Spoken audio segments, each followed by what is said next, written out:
At 40 years old, Sarah sat across from a financial advisor who showed her a single chart. She looked at one number on that page and her hands went cold. It wasn't thousands of dollars she had lost, it was hundreds of thousands. And the only thing that caused it was waiting. Hey, welcome back to Streams of Wealth. Today's story is about Sarah and about something most of us are guilty of without even realizing it. Not bad spending, not bad luck, just waiting. Telling ourselves we'll start next year. By the end of this video, you're going to understand exactly why waiting even one single year to start building wealth can cost you far more than you think, and what you can do about it starting today, no matter where you're starting from. Let's go back to where this really began. At 25, Sarah made herself a promise. She had just gotten her first real job out of college, earning enough to finally feel like an adult. She sat down one evening, opened her banking app and told herself, "Next month, I'll start saving. Just let me get settled first." Next month came. Rent went up. Her car needed new tires. "Next month, I will start," she told herself again. A year passed, then another. Sarah wasn't reckless with money. She paid her bills on time. She didn't have huge debts. She lived a normal, responsible life. She just never quite got around to the saving part. There was always something more urgent, a wedding to attend, a small emergency, a vacation she'd been promising herself for working so hard. At 30, she told herself the same thing she told herself at 25. Once things settle down, I'll start. Things never quite settled down. Here's the strange thing about waiting. It doesn't feel like a decision, it feels like nothing at all. Sarah didn't wake up one day and decide not to build wealth. She simply lived her life the way most people do, one ordinary day at a time. Work, bills, small pleasures she'd earned and deserved. Nothing reckless, nothing irresponsible, just ordinary. By 35, Sarah had a good job, a nice apartment and a closet full of memories from trips she didn't regret taking. She also had almost nothing saved for the future. Not because she failed, because she simply never started the clock. She told herself 35 was still young, plenty of time. She had no idea what that delay was actually costing her. Now, here's the part of this story that most people get completely wrong. They think the cost of waiting is just the money you didn't save.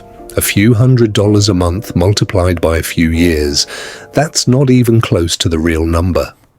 What waiting actually costs Sarah is something most financial advisors wish more people understood before it's too late. And I'm going to show you the exact number in just a moment. At 40, Sarah finally walked into a financial advisor's office. Not because of a crisis, just because a quiet, persistent feeling had been building for a few years, a feeling that she should probably know where she stood. The advisor, a calm woman named Patricia, asked Sarah a simple question. If you had started investing $200 a month at 25, where do you think you'd be right now? Sarah guessed.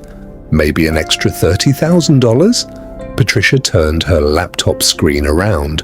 The number on the screen wasn't 30,000. At an average historical market return, $200 a month starting at 25 would have grown to just over $280,000 by the time Sarah turned 65. Sarah stared at the number. Then she asked the question that was really bothering her. And if I start now at 40? Patricia paused gently before answering. The same $200 a month starting today will grow to around $98,000 by 65. The 15 years Sarah had waited didn't just cost her 15 years of $200 deposits. It cost her Over $180,000, money that would have been created entirely by time itself, growing quietly in the background while she lived her ordinary life. Her hands went cold. Here's what nobody tells you about money and time. Compound growth isn't really about how much you invest. It's about how long you give that money to multiply on its own. The first 10 years you invest matter more than almost any other 10 years of your life because that money has the most time left to grow. Sarah didn't lose that $180,000 by spending it foolishly.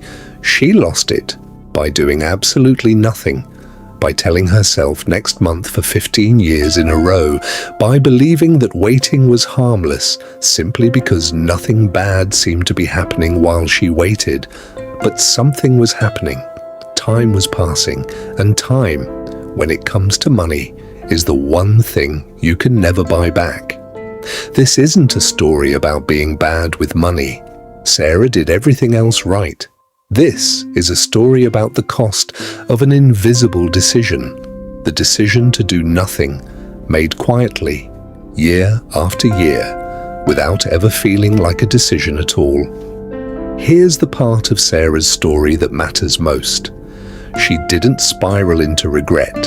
She didn't decide it was too late and give up. That same week, she opened an investment account and started with $200 a month, the exact number she should have started 15 years earlier.